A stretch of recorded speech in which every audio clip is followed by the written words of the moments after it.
Seguimos meditando sobre la epístola del apóstol Pablo a Tito, estas epístolas que se conocen como epístolas pastorales, que nos ayudan mucho a entender la vida del ministerio y de la iglesia.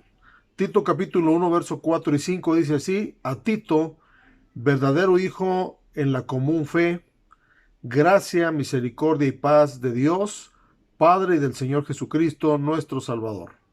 Por esta causa te dejé en Creta, para que corrigieres lo deficiente y establecieses ancianos en cada ciudad, así como yo te mandé.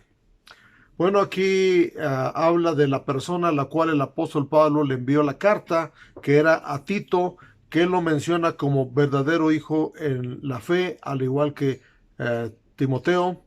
Y vemos que Tito fue un compañero de viajes del apóstol y que eh, seguramente en esa madurez o en ese entendimiento de la obra, pues se quedó en una isla que se llamaba Creta y le desea lo mismo que le deseó a Timoteo: gracia, misericordia y paz de Dios, el Padre del Señor Jesucristo, nuestro Salvador.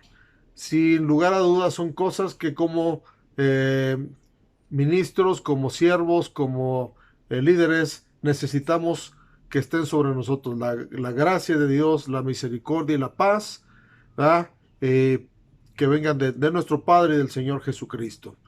Pero después en el siguiente versículo le habla de la razón por la cual le escribe la carta. Dice,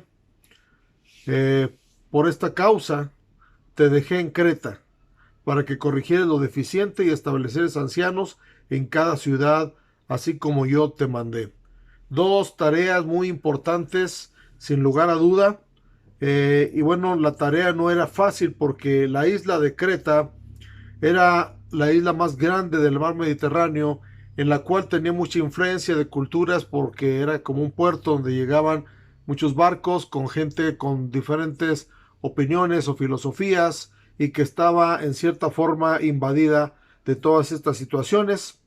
Había muchas creencias en mitologías, en tradiciones que pues a veces servían como contrario a la predicación del evangelio.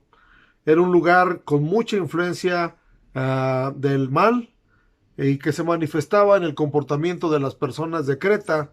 Hay un verso que el apóstol menciona, que la escritura menciona en el libro de Tito, en el versículo 12, dice: uno de ellos, su propio profeta, dijo: los cretenses, siempre mentirosos, malas bestias, glotones, ociosos. ¿Qué características para describir a las personas de Creta? Obviamente eso ponía difícil la tarea que se le había encomendado a Tito. Sin embargo, ve en él capacidad, porque si le manda esto es porque vio en él esa capacidad. Los cretenses habían estado también presentes desde el día del Pentecostés. En el libro de los Hechos capítulo 2 verso 11 dice: cretenses y árabes les oíamos hablar en nuestras lenguas las maravillas de Dios. Habla de cuando en la iglesia primitiva, ¿verdad?, se repartieron lenguas como de fuego y entendían los cretenses. Entonces Dios tenía en mente ya a los cretenses ahí para una obra extraordinaria. Eh, entonces había muchas cosas que corregir, por eso lo primero que le indica es para corregir lo deficiente. La segunda cosa es establecer ancianos. La palabra anciano no tiene que ver con la edad, no se refiere a personas ancianas de edad, sino también, más bien se refiere a personas maduras en el liderazgo, que también se les conoce como obispos o como pastores en las iglesias, que pues seguramente ya tenían un liderazgo, sin embargo no se había establecido de una forma correcta. Entonces había que establecerlos como con una autoridad apostólica que el apóstol Pablo está delegando sobre Tito, porque dice: como yo te mandé. Es decir, la autoridad apostólica del apóstol Pablo estaba siendo delegada a Tito para que él ejerciera, pues en cierta forma, el establecer, en orar, en delegar a estas personas ancianas que tenían madurez y que podían poner en orden también juntamente con él todo lo deficiente en esta isla. Así es de que en estos dos versos encontramos el propósito de la carta del apóstol Pablo a Tito y las comisiones que le da.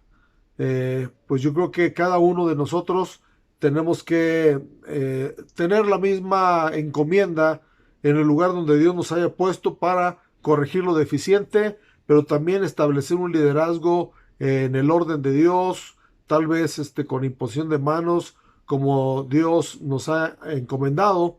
Y pues la obediencia de Tito se ve porque el apóstol Pablo dice como te mandé. Quiere decir que era un líder obediente y dicen por ahí que el que sabe obedecer, sabe mandar también. Así que si tenemos nosotros un liderazgo, ejerzámoslo con madurez. Dios les bendiga.